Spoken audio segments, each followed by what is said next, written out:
Star of Wonder weaves several Christmas songs into a story that's based off of a real-life historical event.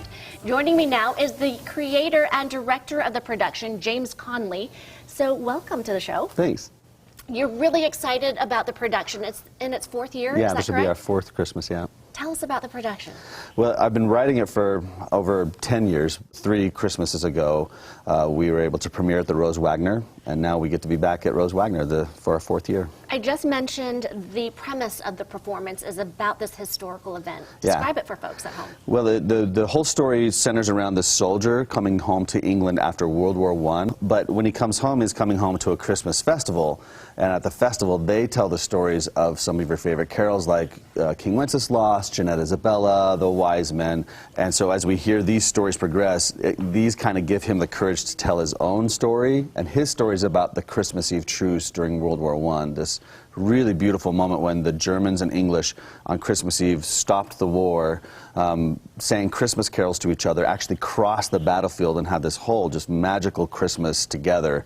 And so our soldier got to see that, and he's reluctant to share because, you know, the war has so much pain associated with it. So it takes these other carols to get him to the point where he'll share his own. What a beautiful story. It's really fun. Real life, Yeah. actually. Yeah. Talk about the actors and the people you have chosen. I did a Christmas CD every year for about 12 years that R.C. Willey would buy and use as a gift. And I'd get local artists like the Piano Guys and Peter Breinholt and Ryan Shoup and these friends to do the CD with me. And after having done that for so many years, I just had about 100 carols in my head, and I could kind of see how these stories could be told. So I reached out to some other friends, local, but who had done Broadway tours or Hale Center Theater. And we were all grown, we all have kids. They have kids that perform, so the show is, the cast is essentially two families, like actual families and their kids in the show. From talented groups yeah, of people. very talented people. So you know that this is a well-oiled machine by now, because you say some of these actors have come through the years with you and they know the story well. There's only 2 people in the show this year that haven't been in it before, and so it's pretty easy for us to put it on. And what's fun is you can feel that family energy when they're on stage together. They interact so easily, so breezily, that it just feels like, they're having a lot of fun on stage. And the actors have told me, hey, we really want to keep doing this because it's an excuse to go and sing Christmas carols with our kids for an audience. And to be in that Christmas spirit. Yeah. Let's tell everyone how we can get tickets, where we can see it, and you start when?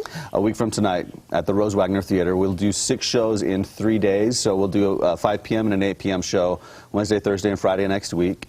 You can get tickets, and you can actually stream the soundtrack at starofwonder.com. We did a Kickstarter to fund the soundtrack this summer and got it all funded, and so it's a great way to get to know the show before you see it. So starofwonder.com is the best place to go. Where to get the tickets? Don't wait. Get them now. Thank you, James, so much. Thank you. Congratulations on the production. I saw 3 ships go sailing in on Christmas Day in the morning.